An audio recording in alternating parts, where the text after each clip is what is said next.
इस एडवेंचरस कहानी की शुरुआत चांद को दिखाते हुए होती है, जहां पर हम इंसान अपने कई सारे मिशन भेज चुके थे। चांद की जमीन पर एस्ट्रोनॉट्स ने एक बड़ा सा पत्थर लगा दिया था, जिसके ऊपर साफ साफ लिखा होता है कि हम इंसान हैं और पृथ्वी से आए हैं। हम किसी भी तरीके की जंग का माहौल ना चाहकर शांति चाहते हैं। दरअसल ये मैसेज इंसानों ने कई साल पहले छोड़ा होता है, जिससे कि कोई भी एलियन सिविलाइजेशन अगर इस मैसेज को देखे तो समझ जाए। अब चांद पर लगे उस बड़े से पत्थर के ऊपर से एक बहुत ही बड़ी चीज जाते हुए दिखाई देती है। दरअसल ये एक बहुत ही भयानक एलियन शिप है जो लगातार अर्थ की तरफ बढ़ते जा रही थी। अब हमें पृथ्वी पर SETI नाम की एक स्पेस रिसर्च ऑर्गेनाइजेशन को दिखाया जाता है, जिनके हेडक्वार्टर में उन्हें चांद से कुछ अजीब तरीके के सिग्नल्स मिल रहे थे। सभी एम्प्लॉइज इन सिग्नल्स को अच्छे से कैप्चर करते हैं, लेकिन ये अब तक के मिले हुए बाकी सिग्नल से बहुत ही ज्यादा स्ट्रॉन्ग था। एम्प्लॉइज ने अपने सीनियर वर्कर्स को ये रिपोर्ट दिखाई और वो भी रिपोर्ट्स देखकर शॉक रह गए थे कि ये एक बहुत ही बड़ी एलियन शिप है। उन्होंने नोटिस किया कि वो स्पेसशिप लगातार पृथ्वी की तरफ बढ़ती जा रही है, इसीलिए अब ये सारी क्रिटिकल इंफॉर्मेशन आर्मी वालों से शेयर की जाती है।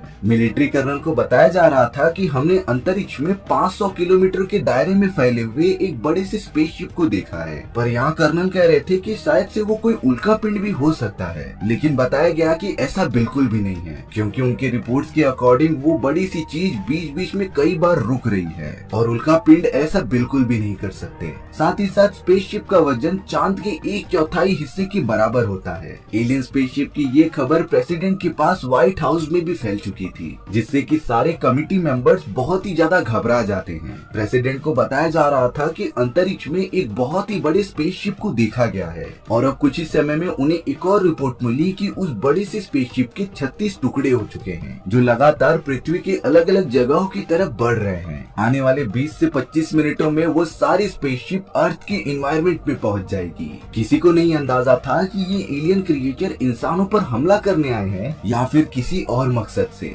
धीरे धीरे ये बातें शहर में फैलने लग जाती हैं। बहुत सारे सिटीजन्स कंप्लेन कर रहे थे कि उन्हें आसमान में कोई अजीब सी चीज दिखाई दे रही है, जो लगातार अर्थ के पास आते ही जा रही है। प्रेसिडेंट यहाँ एयरफोर्स की कुछ टीम भेजते हैं जो स्पेसशिप के पास जाकर कुछ पता लगा सके, लेकिन जब सारे फायर फाइटर्स प्लेन स्पेसशिप के जरा सा भी करीब जा रहे थे, तभी अचानक उनके प्लेन्स और फाइटिंग जेट्स एकदम से जलकर खाक हो जाते हैं। प्रेसिडेंट और US मिलिट्री को इस बात का जरा भी अंदाजा नहीं था, लेकिन इससे ये बात तो क्लियर हो जाती है कि वो एलियंस यहाँ पर इंसानों से दोस्ती तो नहीं करने आए हैं। कैलकुलेशन के मुताबिक वो सारी 36 के 36 स्पेसशिप अलग अलग सिटी में जाकर फैल गए थे। देखते ही देखते पूरी सिटी ही कवर हो जाती है स्पेसशिप से। उनका साइज इतना ज्यादा बड़ा था, एक स्पेसशिप तो मॉस्को सिटी के ठीक ऊपर ही खड़ा हो जाता है। प्रेसिडेंट बिल्कुल भी नहीं समझ पा रहे थे कि वो अपना कौन सा डिसीजन ले। उन एलियंस के लगातार सिग्नल छोड़ने की वजह से कई रेडियो स्टेशन खराब होने लगे थे। इसी तरीके से हमें एक न्यूज रिपोर्टिंग स्टेशन को दिखाया जाता है, जहाँ की मेंटेनेंस करने डेविड नाम का एक इंजीनियर आ जाता है। डेविड ने जब सारी रिपोर्ट्स की जांच की, तब उसे एक अजीब तरीके का सिग्नल मिल रहा था। आखिर ये अनजान सिग्नल क्या था जो बार बार अपने आप को ऑन ऑफ कर दे रहा था? ये बात डेविड को बिल्कुल भी पता ही नहीं चलती, लेकिन जब वो बाहर गया तब उसे आसमान में वही स्पेसशिप दिखाई देती है, जो लगातार अलग अलग शहर के ऊपर से गुजर रही थी। तब जाकर डेविड सारी बातें समझ जाता है। वो तुरंत ही रेडियो स्टेशन में आकर सीनियर एम्प्लॉइज को बताने लगा कि वो सारे स्पेसशिप हमारे सैटेलाइट्स का यूज कर रहे हैं कम्युनिकेट करने के लिए। कुछ ही देर में वो सारे स्पेसशिप पृथ्वी के अलग अलग जगहों का लोकेशन सेट कर देंगे। ये पूरी तरीके से एक ट्रैप की तरह है। पहले वो एलियंस अपनी पोजीशन लेंगे और फिर एक साथ हमला करेंगे। डेविड के कैलकुलेशन के अकॉर्डिंग उनके पास 7 से 8 घंटे हैं हमला करने के लिए, यानी कि अब US गवर्नमेंट को जल्द से जल्द कोई सख्त कदम उठाने पड़ेंगे। डेविड अपनी एक्स वाइफ को कॉल कर देता है, जिसका नाम मिया था। वो प्रेसिडेंट के साथ ही व्हाइट हाउस में कम्युनिकेशन डिपार्टमेंट में काम किया करती थी। डेविड बताता है कि मुझे ये खबर जल्द से जल्द प्रेसिडेंट तक पहुंचानी है, नहीं तो बहुत ही ज्यादा देर हो जाएगी। अब यहाँ लिया डेविड को सीधा इग्नोर करके कॉल डिस्कनेक्ट कर देती है, लेकिन अब डेविड को कैसे भी करके प्रेसिडेंट को ये बात बतानी ही थी, इसीलिए वो अपने फादर के साथ निकल पड़ा व्हाइट हाउस जाने के लिए। जल्द से जल्द डेविड व्हाइट हाउस पहुंचकर प्रेसिडेंट से बात करने लग जाता है। प्रेसिडेंट भी डेविड को रोकता नहीं और उसकी बात सुन रहा था, क्योंकि डेविड और प्रेसिडेंट एक दूसरे को बहुत पहले से जानते थे। हालांकि मिया डेविड पर बहुत गुस्सा होती है उसके यहाँ आने पर, लेकिन इस बार डेविड मिया को इग्नोर करता है। डेविड ने प्रेसिडेंट और आर्मी ऑफिसर्स को बताया कि हमारी पृथ्वी गोल होने के कारण वो सारे एलियन स्पेसशिप एक दूसरे से ज्यादा कनेक्ट नहीं हो सकते, इसीलिए एलियंस हमारे सैटेलाइट सिस्टम का यूज कर रहे हैं कम्युनिकेट करने के लिए। साथ ही साथ वो अपने लोकेशन को पृथ्वी की अलग अलग जगहों पर सेट भी कर रहे थे और ठीक 7 घंटों बाद शायद से वो सारे स्पेसशिप हम इंसानों पर हमला कर दें। प्रेसिडेंट भी अपनी सारी मिलिट्री के साथ इस बात की तह तक जाने की कोशिश करते हैं। प्रेसिडेंट ने अपने शहर के ऊपर ही मौजूद एक स्पेसशिप की तरफ कुछ हेलीकॉप्टर्स भेज दिए थे। मिलिट्री के वो सारे हेलीकॉप्टर्स जैसे ही स्पेसशिप के थोड़ा सा पास पहुंचते हैं, तभी अचानक स्पेसशिप में से लगातार उनके ऊपर फायरिंग होने लगी थी। देखते ही देखते सारे मिलिट्री प्लेन्स और हेलीकॉप्टर डिस्ट्रॉय हो जाते हैं, जिससे कि व्हाइट हाउस में प्रेसिडेंट और कर्नल श्योर हो चुके थे कि वो एलियंस उनके ऊपर हमला करने वाले हैं। यानी कि डेविड की बात पूरी तरीके से सही थी, लेकिन गवर्नमेंट को अपने डिसीजन प्रोसेस करने में इतना टाइम लग रहा था कि बहुत सारा समय बेकार चला जाता है और अब डेविड के हिसाब से 7 घंटे बीत चुके थे। अगले मोमेंट में वो सारे स्पेसशिप ओपन होने लग जाते हैं। उन सभी के सेंटर में ब्लू कलर की रोशनी दिखाई दे रही थी, जिसे कि शायद पृथ्वी पर मौजूद सारी इंसानियत प्रजाति देख रही होती है। और अब सारे स्पेसशिप में से बहुत ही पावरफुल लेजर बीम निकलने लगी थी, जो देखते ही देखते सारी बिल्डिंग्स और स्काई स्क्रैपर्स को डिस्ट्रॉय करते जा रही थी। सभी लोग इस बात से बहुत ही ज्यादा डर कर वहाँ से भागने लग जाते हैं। कुछ ही सेकंड्स में इतना पावरफुल हमला करने के कारण बहुत ज्यादा नुकसान हो चुका था। कई सारे लोग इस हादसे में मारे गए। जो भी लोग बच गए थे वो शहर से दूर जाने की कोशिश कर रहे होते हैं। यहाँ प्रेसिडेंट को अपने डिसीजन पर बहुत ही ज्यादा गिल्टी फील हो रहा होता है कि अगर उन्हें खतरे का अंदाजा पहले से था तब वो सभी लोगों को सिटी से बाहर निकाल सकते थे, लेकिन उन्होंने ऐसा नहीं किया और अब कई सारे सिटीजन्स को अपनी जान से हाथ धोना पड़ता है। वो एलियन स्पेसशिप तो हम इंसानों को चींटी की तरह मसल दे रहे थे। अब यहाँ यूएस मिलिट्री सोल्जर्स बहुत ही ज्यादा गुस्सा हो जाते हैं। वो सब तो अपनी टीम बनाकर फाइटिंग जेट्स की मदद से स्पेसशिप पर हमला करने चले गए थे। उन सभी के बहादुर कैप्टन का नाम स्टीवन था, जो अपनी टीम को स्पेसशिप के ऊपर फायर करने का ऑर्डर देता है, लेकिन वो सारी गोलियां स्पेसशिप को लगने से पहले ही डिस्ट्रॉय हो जा रही थी, क्योंकि हर एक स्पेसशिप के चारों तरफ एक इनविजिबल प्रोटेक्शन वॉल होती है, जिसे तोड़ना शायद हम इंसानों के बस की बात नहीं। और अब अगले ही मोमेंट में बड़े से स्पेसशिप के अंदर से छोटे छोटे मल्टीपल स्पेसशिप बाहर निकलने लग जाते हैं। इन छोटे स्पेसशिप ने लगातार मिलिट्री वालों के फाइटिंग जेट्स पर हमला करना स्टार्ट कर दिया था। एलियंस की तो लेजर बीम भी बहुत ज्यादा पावरफुल होती है। चारों तरफ से हमला करने की वजह से बहुत सारे फाइटिंग जेट्स और सोल्जर्स मारे गए थे। सिर्फ वहाँ कैप्टन स्टीवन बच जाते हैं, जो अपने फाइटिंग जेट्स को पहाड़ी वाले इलाके में लेकर आ गए थे, लेकिन अभी भी उनका पीछा एक एलियन स्पेसशिप कर रही होती है। कैप्टन स्टीवन पहाड़ी वाले इलाके में आकर उससे पीछा छुड़ाने की बहुत कोशिश कर रहे थे, लेकिन वो एलियन स्पेसशिप लगातार उनके पीछे आते ही जाती है। तभी कैप्टन स्टीवन को एक आइडिया आया। उन्होंने अपने फाइटिंग जेट का पैराशूट ओपन कर दिया था, जो सीधा जाकर स्पेसशिप के ऊपर लग जाता है।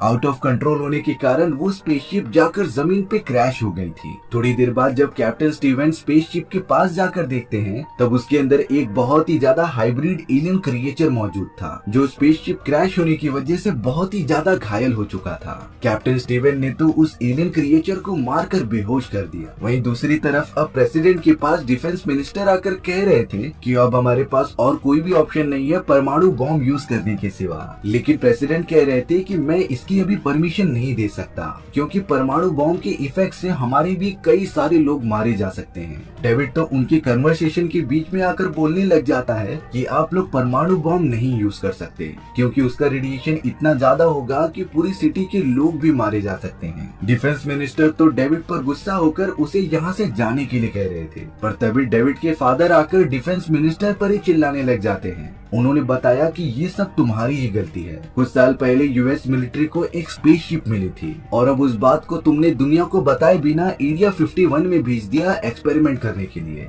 अगर तुम्हें पहले ही अंदाजा था कि एलियंस मौजूद हैं, तब तुम उस हिसाब से आर्मी की मदद लेकर अपने आप को प्रोटेक्ट करने की वे बना सकते थे। लेकिन प्रेसिडेंट यहाँ कहते हैं कि एरिया 51 जैसा कुछ भी नहीं है। पर तभी डिफेंस मिनिस्टर ने बताया कि डेविड के फादर ने जो जो कहा है वो पूरा का पूरा सही है। प्रेसिडेंट निराश निराश इसीलिए होते हैं क्योंकि उन्हें इस सीक्रेट ऑर्गेनाइजेशन के बारे में बिल्कुल भी नहीं पता था। अब प्रेसिडेंट उन सभी लोगों के साथ एरिया 51 में आ जाते हैं। उस जगह पर तो 1947 से ही वो स्पेसशिप मौजूद था। स्टुअर्ट नाम का एक वैज्ञानिक प्रेसिडेंट से मिलकर उन्हें सारी बातें बताता है। दरअसल उनकी टीम कई सालों से स्पेसशिप को ठीक करने की कोशिश कर रही थी। हालांकि वो इतने समय में एलियंस के बारे में बहुत सारी चीजें पता करने में कामयाब हो चुके हैं, लेकिन स्पेसशिप को उड़ाने का तरीका उन्हें अभी तक पता ही नहीं चला। पर तभी स्टुअर्ट बताता है कि वो सारी स्पेसशिप जब हमारे पृथ्वी की कक्षा में इंटर हुई तब ये स्पेसशिप भी अपने आप ही एक्टिवेट हो गई थी। अब स्टुअर्ट ने यहाँ 3 एलियंस को दिखाया जो उस स्पेसशिप में मौजूद थे।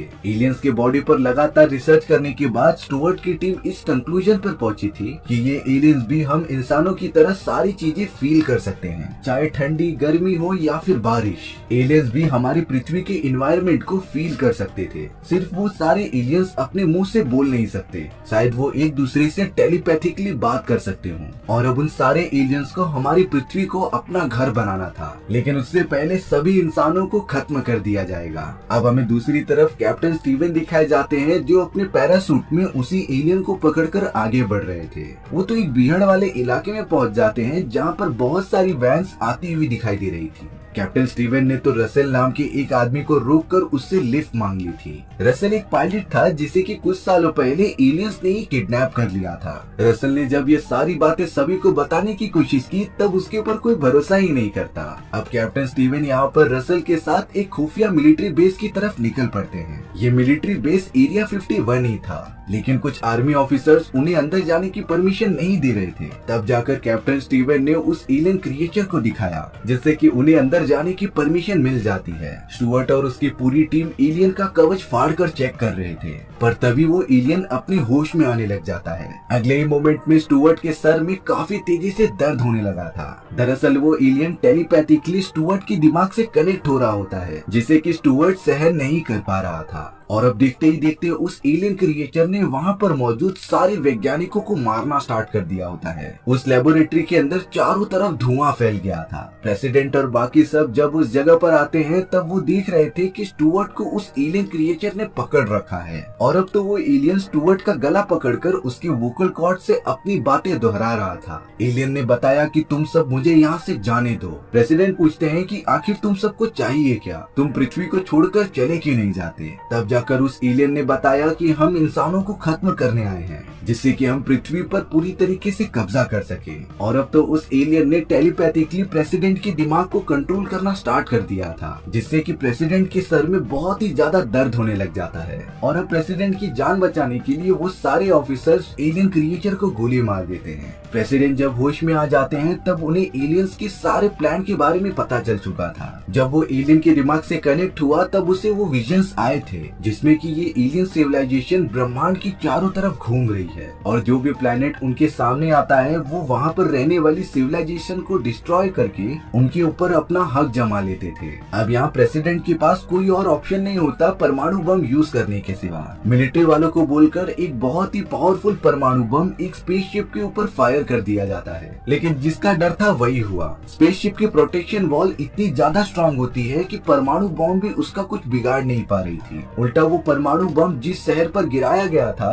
उसके इफेक्ट से कई सारे लोग मारे जाते हैं। अब तो परमाणु बम जो उनका आखिरी उम्मीद थी वो भी फेल हो चुकी है। कैप्टन स्टीवन पास ही वाले आर्मी बेस से अपनी वाइफ और बेटी को बचाने के लिए चले गए थे, पर वहाँ पर कैप्टन स्टीवन देखते हैं कि प्रेसिडेंट की पत्नी बहुत ही ज्यादा घायल अवस्था में पड़ी है। इसीलिए स्टीवन ने प्रेसिडेंट की वाइफ को भी अपने साथ ले लिया, लेकिन प्रेसिडेंट की वाइफ की जल्द ही मौत हो जाती है। प्रेसिडेंट की वाइफ और कोई नहीं बल्कि मिया थी। जब ये बात डेविड को पता चलती है तब वो पूरी तरीके से टूट चुका था। उसने तो बहुत ही ज्यादा ड्रिंक्स कर ली होती हैं। डेविड के फादर उसे कह रहे थे कि तुम इतनी ज्यादा मत पियो क्योंकि इससे तुम्हारा हेल्थ बहुत ही ज्यादा खराब हो सकता है। अब यहाँ से डेविड के दिमाग में एक बहुत ही अच्छा आइडिया आया। वो तुरंत ही पहुँच जाता है एरिया 51 में जहाँ पर वो स्पेसशिप रखा हुआ था। डेविड ने सबसे पहले एक कैन ली और उस स्पेसशिप के ऊपर रख दिया, जिसके बाद डेविड एक ऑफिसर से कहता है कि आप अपने बंदूक की मदद से कैन को निशाना लगाओ। पहली बार तो स्पेसशिप के प्रोटेक्शन वॉल की वजह से उनका निशाना कैन को नहीं लगता,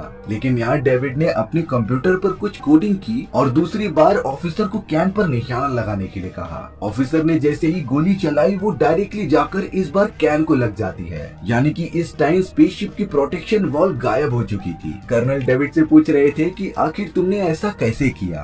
तब जाकर डेविड बताता है कि जिस कैन को मैंने स्पेसशिप के ऊपर रखा था उसके अंदर एक छोटा सा वायरस था जिसने स्पेसशिप के सिस्टम को करप्ट कर दिया होता है और इसी वजह से स्पेसशिप का प्रोटेक्शन कवच टूट गया। सेम ऐसा ही हमें उन एलियंस की मदरशिप के साथ करना है। हम अगर मदरशिप को डिस्ट्रॉय करने में कामयाब हो जाएंगे तब बाकी स्पेसशिप एक दूसरे से कम्युनिकेट नहीं कर पाएगी। लेकिन सबसे बड़ी बात थी कि इस वायरस को मदरशिप के अंदर लेकर कौन जाएगा। तब जाकर डेविड ने आइडिया दिया कि हम अपने लेबोरेटरी में पड़ी इस स्पेसशिप का यूज कर सकते हैं मदरशिप के अंदर जाने के लिए। पर सबसे बड़ी प्रॉब्लम थी कि स्पेसशिप को उड़ाएगा कौन। कैप्टन स्टीवन ने बताया कि मैंने उन एलियंस की स्पेसशिप को उड़ाते हुए बड़ी बारीकी से देखा है, इसीलिए मैं इसे उड़ा सकता हूँ। कर्नल ने कहा कि हमने स्पेसशिप के अंदर परमाणु बम इंसर्ट कर दिया है, लेकिन ये 30 सेकेंड्स में ब्लास्ट होगा जिससे कि तुम्हें बाहर निकलने के लिए टाइम मिल सके। और अब सारी चीजें सेट हो चुकी थी। डेविड ने बताया कि मदरशिप में जब वो वायरस डाल देगा तब कुछ ही सेकंड्स के लिए उनकी प्रोटेक्शन कवर टूट जाएगा और उसी वक्त हमें स्पेसशिप पर हमला करना है। मिलिट्री वाले मॉर्स कोड की मदद से अलग अलग कंट्री वालों को मैसेज भेजते रहते हैं। उन्होंने हर कंट्री के सोल्जर्स की टीम को बताया कि हमें स्पेसशिप को जल्द से जल्द खत्म करना पड़ेगा। वो सब सिर्फ डेविड के इशारे का इंतजार करें और स्पेसशिप पर हमला करने के लिए रेडी हो जाएं। इस मिशन में तो अब कंट्री के सारे सोल्जर्स शामिल हो चुके थे। यूएस प्रेसिडेंट ने भी डिसाइड किया कि वो भी एक प्लेन लेके जाकर उनकी मदद करेंगे, क्योंकि प्रेसिडेंट भी कुछ टाइम पहले एक पायलट हुआ करते थे। रसल भी प्लेन उड़ाने के लिए मिलिट्री वालों की मदद करने के लिए चला जाता है और अब कैप्टन स्टीवन और डेविड स्पेसशिप के अंदर बैठकर मदरशिप की तरफ निकल पड़े थे। उनकी स्पेसशिप देखकर उन्हें एक्सेस मिल जाता है मदरशिप के अंदर एंटर होने के लिए। अंदर जाने के बाद उन्होंने देखा कि वहाँ एलियन स्पेसशिप के भंडार पड़े हुए हैं जो एक के बाद एक उसके सरफेस के साथ जुड़ते जा रहे थे। कैप्टन स्टीवन भी स्पेसशिप को वहाँ पर कनेक्ट कर देता है, जिसके बाद डेविड तुरंत ही मदरशिप के अंदर वायरस अपलोड करने लगा था। कुछ ही सेकंड्स के अंदर ही अंदर वो डेडली वायरस पूरे मदरशिप में फैल जाता है और अब डेविड ने मिलिट्री वालों को सिग्नल भेज दिया था हमला करने के लिए। एक मिलिट्री सोल्जर जब मिसाइल फायर करता है स्पेसशिप की तरफ तब प्रोटेक्शन वॉल अभी भी मौजूद थी, लेकिन थोड़ी देर बाद जब प्रेसिडेंट ने ट्राई किया मिसाइल फायर करके तब स्पेसशिप के ऊपर प्रोटेक्शन वॉल नहीं थी, जिससे कि मिसाइल डायरेक्टली जाकर स्पेसशिप को लग जाती है। और अब मिलिट्री वालों को क्लीन चिट मिलने की वजह से वो लगातार स्पेसशिप के ऊपर फायर करने लग जाते हैं,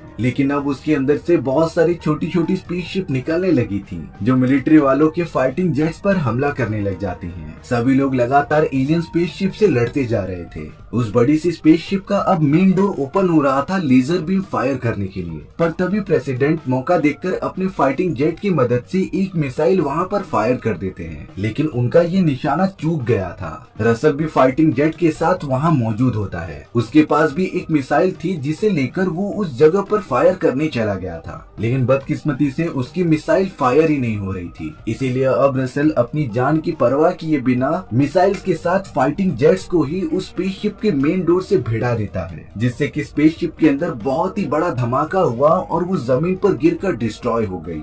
वहीं दूसरी तरफ मदरशिप के अंदर कैप्टन रसल और डेविड अब फंस चुके थे, लेकिन उन दोनों ने अब डिसाइड किया कि वो परमाणु बम छोड़ देंगे। परमाणु बम फायर करने के बाद 30 सेकंड्स का काउंटडाउन चालू हो गया था, इसीलिए वो अपनी स्पेसशिप से लगातार बाहर निकलने की कोशिश करते रहते हैं। उस परमाणु बम का टाइम खत्म ही होने आ गया था, तभी कैप्टन स्टीवन और डेविड मदर स्पेसशिप से बाहर आ जाते हैं। परमाणु बम के ब्लास्ट होते ही मदर स्पेसशिप पूरी तरीके से डिस्ट्रॉय हो चुकी थी। मदरशिप का बाकी स्पेसशिप से भी कनेक्शन टूट जाता है। कुछ देर बाद हमें पता चला कि वो सारी बाकी स्पेसशिप को भी अलग अलग कंट्री के सोल्जर्स ने हमला करके पूरा डिस्ट्रॉय कर दिया है, यानी कि एक तरीके से हम इंसानों ने मिलकर एलियंस को पूरी तरीके से डिस्ट्रॉय कर दिया। इन सारी चीजों से हम इंसानों को एटलीस्ट ये तो पता चला कि पूरे ब्रह्मांड में वो अकेले नहीं है और अब उन्हें इन्हीं एलियन टेक्नोलॉजी का यूज करके अपने आप को बहुत ही एडवांस करना होगा। इसी अंतिम संदेश के साथ ये कहानी यहीं पर खत्म हो जाती है। सो व्यूअर्स, आपको ये स्टोरी कैसी लगी कमेंट सेक्शन में बताना भूलना मत। अगर आपको मेरा एक्सप्लेनेशन 1% भी अच्छा लगा होगा ना तो वीडियो को लाइक एंड चैनल को सब्सक्राइब जरूर कर देना। मिलते हैं इसी तरीके की मजेदार कहानियों में,